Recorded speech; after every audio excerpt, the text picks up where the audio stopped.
Programa 7. Jerarquía de las operaciones y uso de los paréntesis.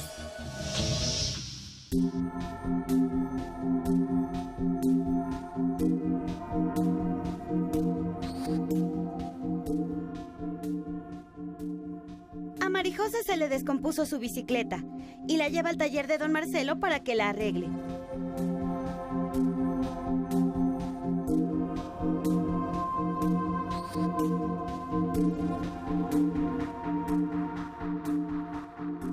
Ella tiene poco dinero,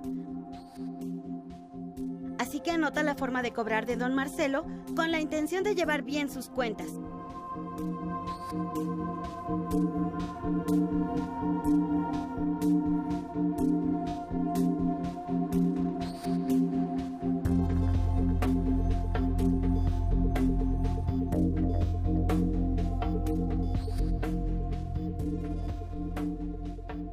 Cuando don Marcelo termina la reparación, Marijose hace el siguiente cálculo para saber cuánto dinero debe. El costo por las refacciones es de 55 pesos. Y han pasado 3 horas. Marijose calcula que tendrá que pagar 240 pesos. Y definitivamente no tiene tanto dinero.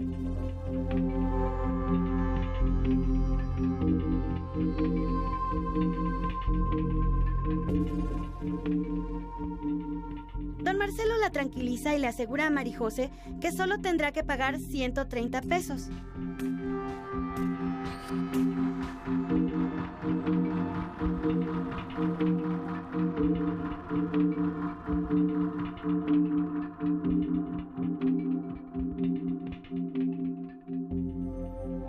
¿Cómo fue que tuvieron resultados distintos?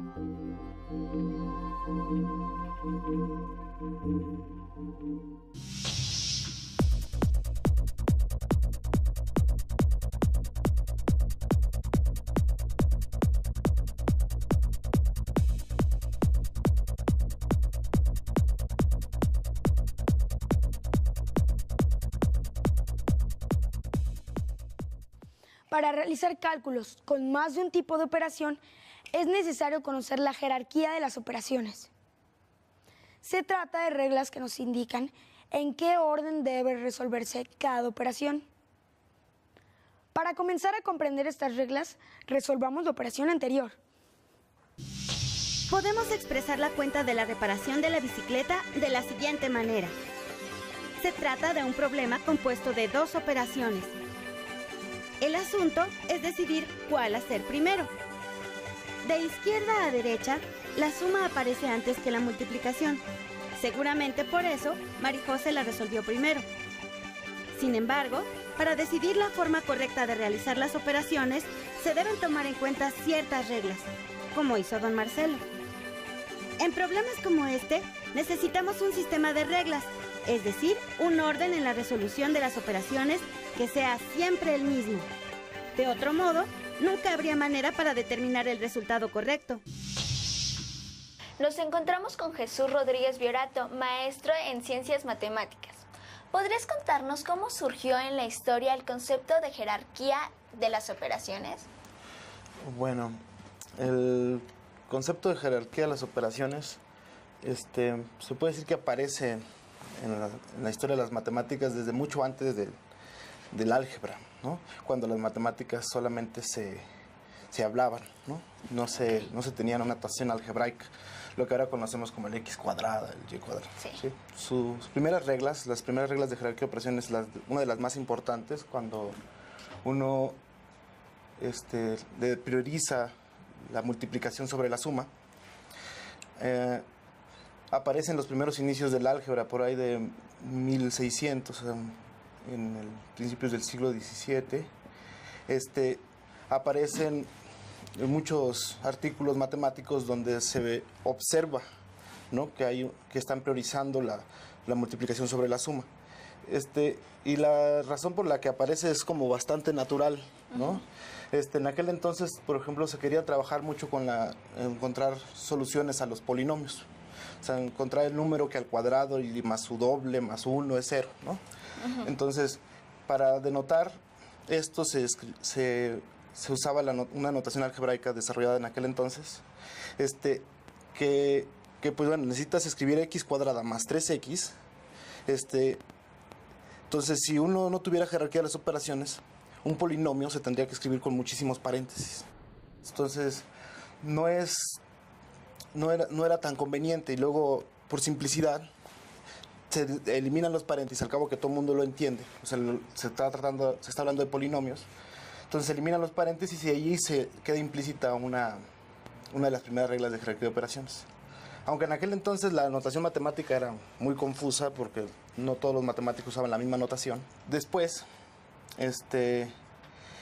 vienen el desarrollo de libros de texto, que es donde los autores de libros de texto necesitaban saber, bueno, cuáles eran las reglas claras y precisas de cómo se suma y se multiplican las operaciones. A los matemáticos no les daba mucha importancia, ellos solamente haciendo una aclaración al principio de sus artículos, diciendo, bueno, yo voy a denotarlo así y ya me pongo a escribir lo que quiero. Los autores del libro dijeron, no, bueno, pero yo necesito unas reglas, ¿no? O sea, necesito saber cómo se escribe. Entonces, en la creación de libros de textos aparecen ya las primeras reglas tal como las se conocen ahora de jerarquía de las operaciones. O incluso antes ni siquiera un nombre se tenía para ello.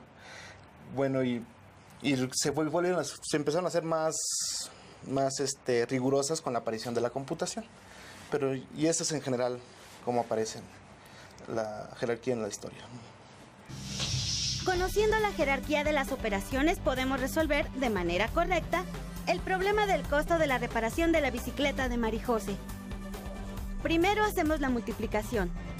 25 por 3, que es la cantidad de horas de trabajo. A este resultado le sumamos 55, el costo de las refacciones. Así, el resultado correcto es 130 pesos. Marijose debe pagar 130 pesos por la reparación de su bicicleta. Sin atender a la jerarquía de las operaciones, Marijose pensó que tendría que pagar 240 pesos. Marijose no realizó las operaciones correctamente porque primero efectuó la suma y luego multiplicó el resultado por 3. Con este ejemplo nos damos cuenta que si no hacemos las operaciones en el orden correcto, podemos obtener un resultado incorrecto. En la historia de las matemáticas, no siempre se han utilizado los mismos signos para indicar una misma cosa. Hoy en día utilizamos el paréntesis para marcar las operaciones que deben realizarse primero. Aunque no siempre fue así. Veamos cuál es actualmente el uso del paréntesis en la jerarquía de las operaciones. Hay casos en los que es posible hacer una suma o resta antes que una multiplicación o división. Primero resolvemos la operación que está entre paréntesis. En este ejemplo, la multiplicación y la división deben realizarse antes que las sumas y las restas, siempre y cuando estas últimas no aparezcan entre paréntesis. Resolveremos estas operaciones de izquierda a derecha. Primero la multiplicación y luego la división. Y finalmente las sumas y restas, también de izquierda a derecha. Hemos visto que para calcular correctamente el valor de una expresión, es importante conocer el orden en que hay que realizar las operaciones. ¿Cómo han evolucionado en la historia los signos de agrupación? Bueno, los signos de agrupación han aparecido por una necesidad a la hora de escribir álgebra. Sus primeras apariciones fueron a finales del siglo XV, donde esta expresión, donde en esta expresión la raya abajo representa una agrupación de términos. Como puedes ver, la expresión es bastante fea y es algo confusa de entender porque no se parece en nada, en absoluto, a las expresiones que hoy en día usamos. Pero bueno, aquí, para hacerlo claro, lo explico que r al cuadrado, esta r con una rayita abajo, representa la raíz cuadrada, la p con la barrita es una suma, ¿no? Entonces, esto de aquí está representando la raíz cuadrada de 14 más la raíz cuadrada de 180, pero en el orden correcto. Ajá. Entonces, para denotar que la raíz cuadrada se está tomando sobre la suma de 14 y raíz cuadrada de 180, se le puso una barra abajo. Entonces, esta es la primera aparición de símbolos que denotaban la agrupación de términos. También aparecieron otros símbolos a mediados del siglo XVII, estos otros donde la raya arriba representa otra agrupación, ¿no? Aquí también, como puedes ver, la forma de notar sumas y multiplicaciones es muy distinta. En esta el in es el por, el squad es el cuadrado, y aquí ya aparece la primera vez el símbolo más, como tal lo conocemos hoy en día. Entonces, esta fórmula tan confusa representa esto como lo denotamos hoy en día, b por d cuadrada más bd. Entonces, pero los símbolos de agrupación que hoy en día usamos aparecen desde el siglo XVI, aparecen en varios documentos de forma distinta, ¿no? Aparecen paréntesis, corchetes, llaves, en algunas combinaciones de ambos. Pero la aparición de estos símbolos, lo importante de la aparición de estos símbolos es la necesidad de poder decir que una multiplicación va a multiplicar a un conjunto de operaciones. Entonces, para esto se requerían los símbolos de agrupación, ¿no? Entonces, pues, lo importante de esto es que siempre que uno quiera denotar una operación, va a necesitar un símbolo de agrupación, y si hay alguna confusión respecto a quién está multiplicando a quién, poner paréntesis nunca está de más, ¿no? Entonces, es también una recomendación que le hago a todos los alumnos, que si parece confuso quién está multiplicando a quién, usen unos paréntesis, ¿no? ¿Sabías que el primer matemático en utilizar paréntesis fue el francés Albert Girard en el año de 1629? Además, introdujo el uso de corchetes a las matemáticas. Girard también fue músico e ingeniero militar que se dedicó a diseñar fortificaciones para la guerra. De este modo, las reglas quedarían completas. Las operaciones que están entre paréntesis se hacen antes que las demás. Las multiplicaciones y divisiones se resuelven antes que las sumas y restas. Y las operaciones deben efectuarse de izquierda a derecha. La jerarquía de las operaciones sirve para que no nos confundamos al momento de realizar cálculos y lleguemos al resultado correcto.